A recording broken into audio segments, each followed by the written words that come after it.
Ariston Muldu. Invitata Civasalinu Tora pe scenă și-a avut cariera muzicală din mică.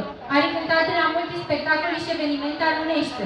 A avut multe colaborări cu artiști cunoscuți, jucând cu Parea Pilisternu și cu piese de teatru alunește. Următoarea noastră invitată și-a început cariera muzicală la o vârstă foarte fragedă. A cântat la foarte multe spectacole și evenimente românești. A avut foarte multe colaborări cu artiști care rămân consagrați și a dansat în ansamblul de dans Pilisteru. Invităm în scenă pe Ianona Gheorghe! Mic aplauz, de mulți ani amâname.